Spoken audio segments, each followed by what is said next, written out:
Hello বন্ধুরা, আজকে আমরা জানবো ক্ষেত্রে গুরুত্বপূর্ণ পরিবর্তন নিয়ে আসে।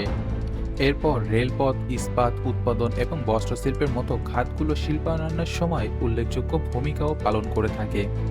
এই খাতগুলি কেবল দেশের অভ্যন্তরীণ বাণিজ্য এবং উন্নতিতে নয়, বরং আন্তর্জাতিক অঙ্গনেও আমেরিকার প্রভাব বৃদ্ধিতে সহায়তা করে।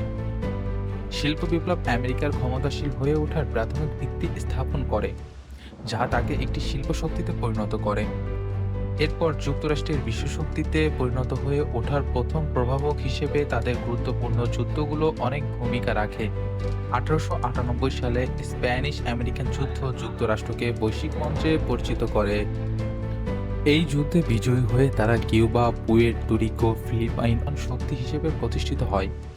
আমেরিকার গৌরবময় উত্থানের কাহিনী আমাদের নিয়ে যায় তার সংস্কৃতি এবং প্রযুক্তিগত দিকে।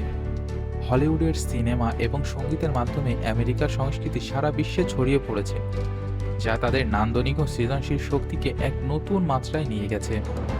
একই সাথে চাঁদে মানুষের প্রথম পদার্পণ এবং সিলিকন ভ্যালির মতো প্রযুক্তি কেন্দ্রবিন্দু গড়ে তোলার মাধ্যমে আমেরিকা দেখিয়েছে যে উদ্ভাবন একটি জাতির পরিচয়কে বিশ্ব দরবারে প্রতিষ্ঠিত করতে পারে। এই সংস্কৃতি ও প্রযুক্তিগত অগ্রগতি আমেরিকাকে শুধু অর্থনৈতিক ও সামরিক দিক থেকেই নয়, বরং সফট পাওয়ার বা নরম শক্তি হিসেবে একটি শক্তিশালী অবস্থানে দাঁড় করিয়েছে। তাদের চলচ্চিত্র, সঙ্গীত এবং বিজ্ঞানের মাধ্যমে তারা এই বিশ্বব্যাপী মানুষের উপর গভীর প্রভাব বিস্তার করেছে।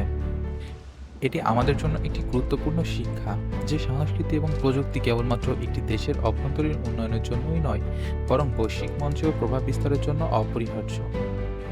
আমেরিকার ইতিহাস আমাদের দেখিয়েছে কিভাবে একটি দেশ তার শক্তি, উৎপাদন এবং কৌশলের মাধ্যমে বিশ্ব মানচিত্রে আধিপত্য অর্জন করেছে। শিল্প বিপ্লব থেকে শুরু করে বিশ্বযুদ্ধ